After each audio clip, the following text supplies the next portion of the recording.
Good morning students. Today we are going to discuss about combinational circuit. So we have two types of circuit, sequential circuits and combinational circuits. When it comes to computer system architecture, so this is the basic circuit types we should learn before entering into the detailed note of the architecture concept. So in this PPT we are going to discuss combinational circuits.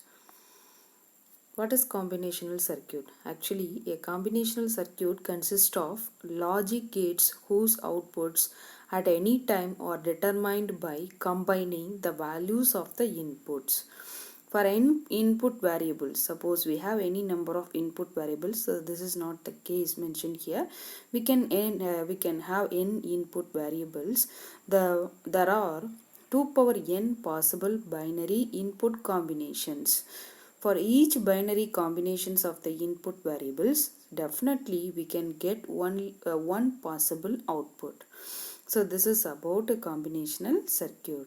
So how the diagrammatic representation of combinational circuit and the truth table related to that are mentioned in this slide. Here the combinational circuit is described as a truth table that lists the output values for each combination of the input variables. Or we may represent like this: m boolean functions, one for each output variable. So listen the diagram. So we have the input variables in the left side, that is n input variables are represented like through these arrows. Likewise we have m output variables. So this is the thing about combinational circuit. Next, we are going to discuss a procedure for combinational circuit. So first the problem is stated. So what is the thing? We are going to establish a solution. So first we note the problem, and input output variables are assigned letter symbols. So like capital X, Y or small x, Y or anything else, A, B, C. So we can represent the input and output variables using the symbols, letter symbols. So the truth table defines the relationship between input and output. So next we have simplified boolean function for each output is obtained. The logic diagram is drawn finally. So this is the procedure for getting combinational circuits. Characteristics of combinational circuit. A combinational circuit can have some certain characteristics. So these are listed here. So it combines different gates in the circuit, where those can be an encoder or decoder, multiplexer and demultiplexer. The output at any instant of time is based only on the levels that are present at input terminals. It does not use any memory.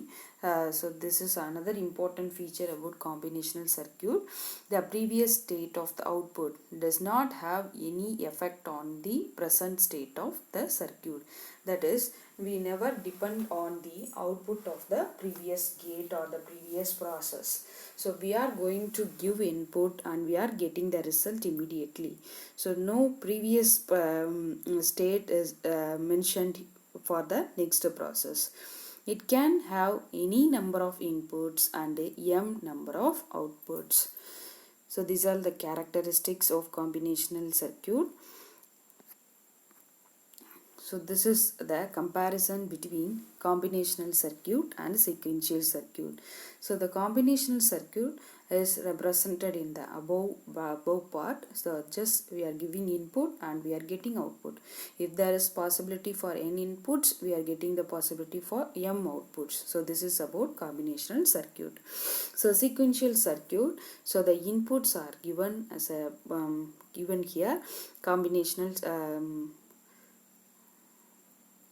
so the input is given to that combinational circuit and the output we are getting, but the part of the combinational circuit can have one more connection, that is positive feedback.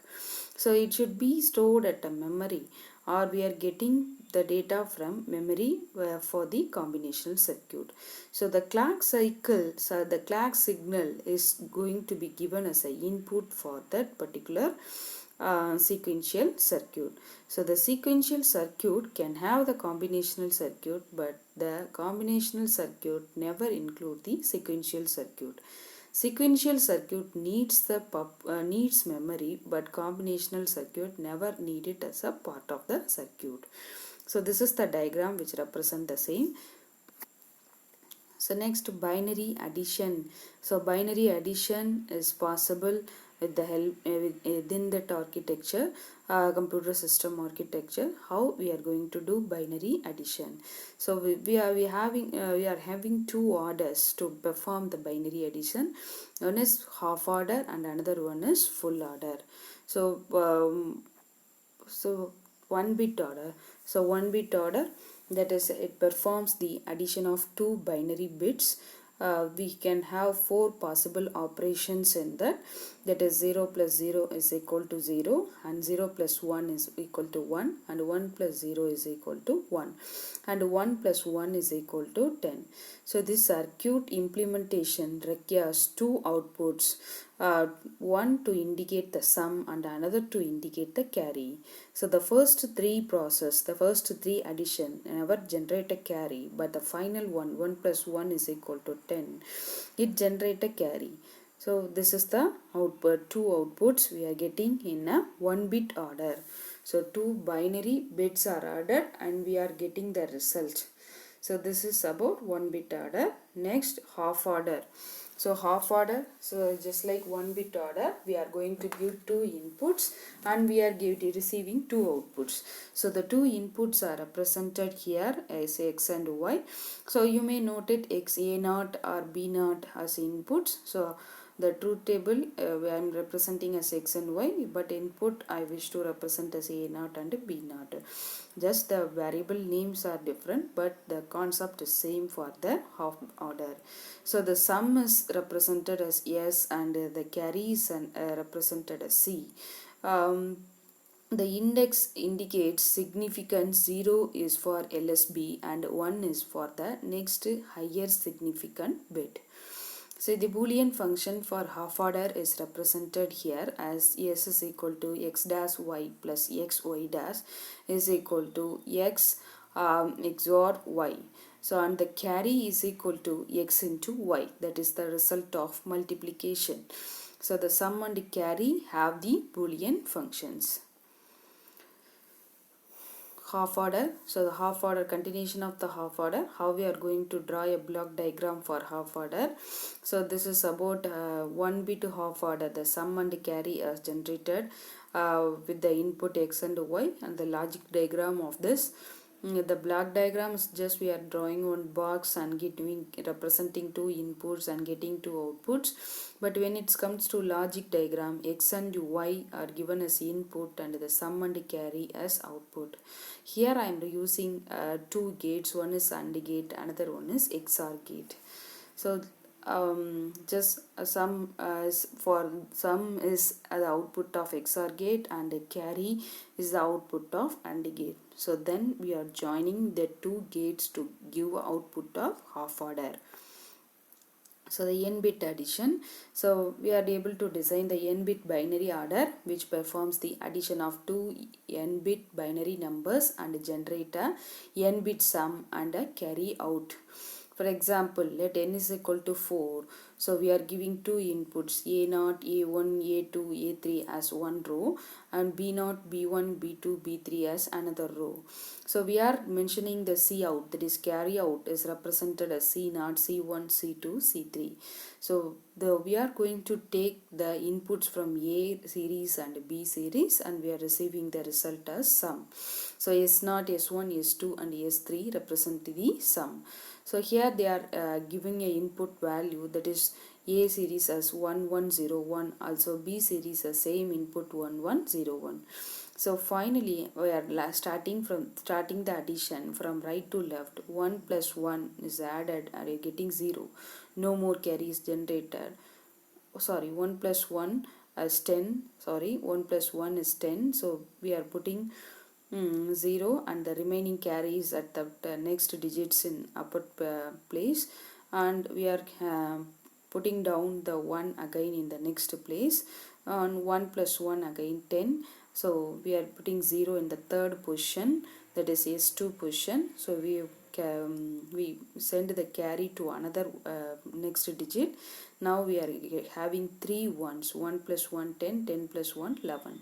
So just I am mentioning 1 here, and the carry overflow has happened, that is C out. Carry out is represented at the end. So full order for higher order bit addition. So we are having the combinational circuits that perform the addition of 3 bits. So 2 bits and a carry in bit. That is Ci represents carry in. Ci plus 1, we are getting the carry and add something as a value 1 plus 1 with this carry input. So the 1 bit full order is represented here. Ai and Bi are two inputs. We are getting two outputs as sum and carry. Si and Ci is represented. And we are getting one more, sending one more output, that is Ci plus 1. So here one of the input is carry in and the output is carry out, that is Ci plus 1. Here, as per the definition for full order, we are having 3 inputs and 2 outputs.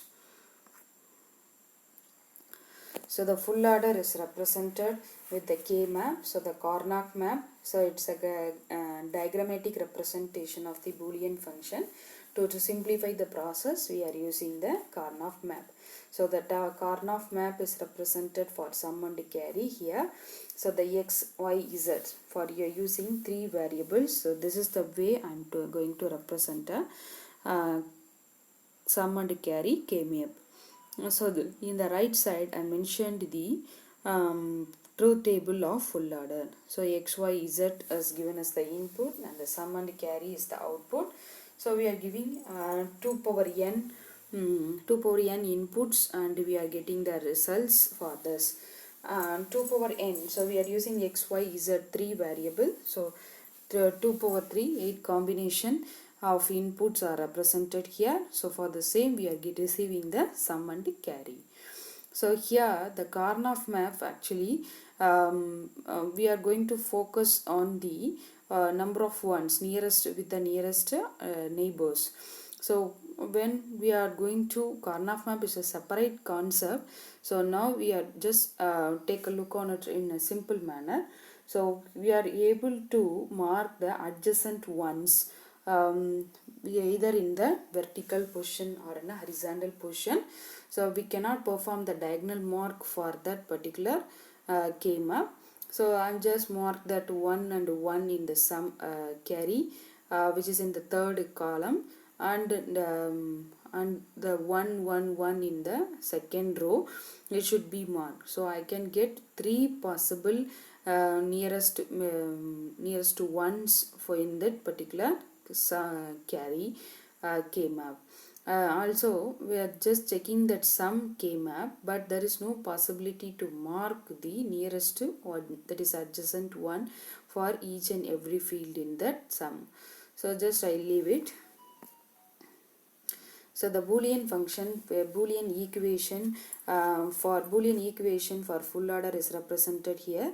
That is carry, for carry we have xy plus xz plus yz. And sum we are going to have x dash y dash z plus x dash y z dash plus x dash y z dash plus x y z. So for simplifying, we are going to mention as x now x xr y xr z. So we can design the full order circuit directly from the above equation because it requires 3 AND gates and 1 OR for carry out.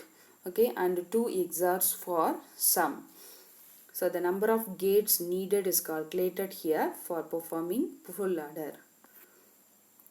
So this is the full order using 2 half orders. So to implement a full order, I can connect 2 half orders for this. So a full order can also be realized with 2 half orders and an OR gate. So the one more added OR gate is at the end. So here the blue colored dash represents the half order. So thank you for listening. So in the next class we will discuss the map simplification. Thank you. So we can simplify the equations using the Boolean function, using the K-map. For solving this particular Boolean expression, we can use the full order, and we can able to summarize the inputs which is mentioned in the full order and is a half order using the K-map or the map simplification, algebraic equation simplification. So there is a problem related to that. So we can have a separate truth table for each full order and half order. So we can perform the binary addition using full order and half order. So the same way we can able to perform the subtraction using full order, full subtractor and half subtractor. So the binary addition and binary subtraction is possible with this particular full order and half order. Okay, now we have so remaining concept we will discuss in the next class.